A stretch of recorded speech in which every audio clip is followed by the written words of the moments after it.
tout au début, il fait un certain temps, il y avait un monsieur qui s'appelait Hubert, justement, qui occupait et qui entretenait ce lopin de terre tout seul. C'était une personne âgée qui arrivait à labourer et puis semer et récolter. Il s'amusait vraiment jusqu'au jour où il n'en pouvait plus. Et puis vieillissant, il est allé à la mairie en disant voilà, je mets à disposition du village ce terrain à condition que vous leur fassiez bien payer. Et de cette façon, le jardin restera vivant et puis les habitants continueront à en profiter. Et c'est comme ça que ça a tout commencé. Le terrain n'appartient pas à la mairie, mais ils ont fait un accord avec le propriétaire du terrain qui ne s'en servait pas du tout.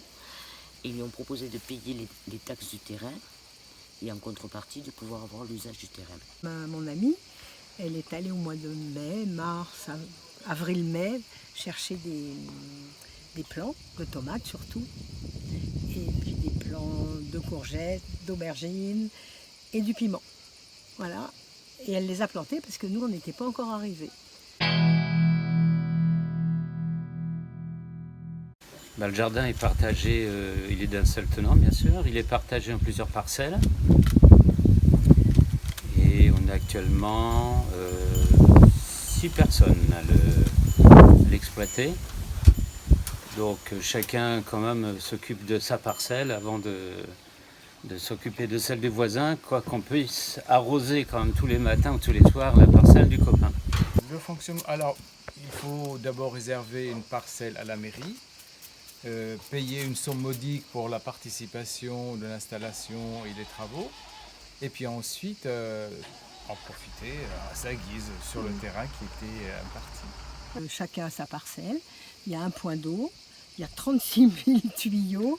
Alors on va essayer d'aménager un peu mieux la distribution de l'eau, mais sans ça, il n'y a pas beaucoup de problèmes. Vous avez déjà dit qu'il y a des parcelles, et quelles en sont leurs tailles? Quelle est la taille des parcelles?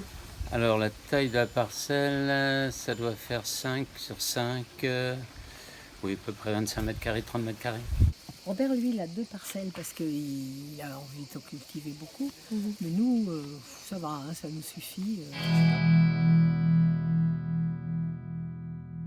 Quelle est la récolte que vous obtenez en général? Alors selon les années, l'an dernier on a eu pas mal de tomates, il y a eu pas mal d'haricots verts, il y a eu pas mal d'aubergines et il y a eu pas mal de courgettes. Et cette année c'est un petit peu moins, mais le goût y est. Quels légumes et fruits vous privilégiez? Moi essentiellement les tomates. Tout le monde. Et puis les courgettes parce que ça pousse facilement. Et puis les aubergines. Et puis après les piments parce que j'aime bien avoir des petits piments. Et après les poivrons, j'ai fait un essai, mais ce n'est pas concluant du tout parce que c'est des poivrons miniatures. Quels sont les mois pendant lesquels vous utilisez le jardin parfait? Ben là, nous, on a utilisé à partir d'avril. Je pense que ça va durer septembre-octobre.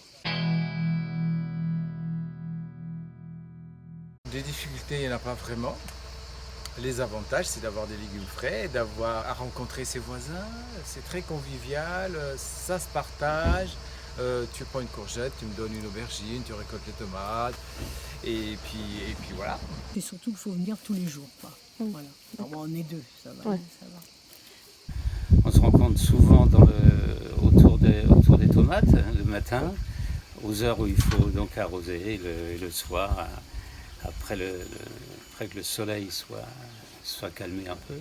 Donc on se rencontre, on parle, on discute, on partage. Il faut que ce soit un effort de la municipalité. Il faut qu'ils aient cette volonté de réunir les gens autour d'une action commune.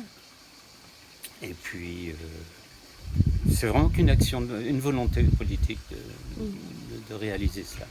Il n'y a pas d'autre obstacle. Il faut aller voir les gens. Puis je crois qu'il y a beaucoup de gens qui sont prêts à faire un jardin partagé. Il faut leur donner l'occasion et qui est la structure pour. Mais à part ça, je pense que vraiment, il y a beaucoup de gens qui vont avoir envie. Oui. Puis en plus, on fait du compost. Il faut trouver le terrain d'abord et puis proposer en disant voilà, ça vous coûtera pratiquement rien ou je ne sais pas comment ça s'organisera dans votre village. Mais voilà, D'accord. c'est la question se pose d'abord pour voir s'il y a des gens qui sont intéressés et je suis certain que les gens seront intéressés. D'accord. Super.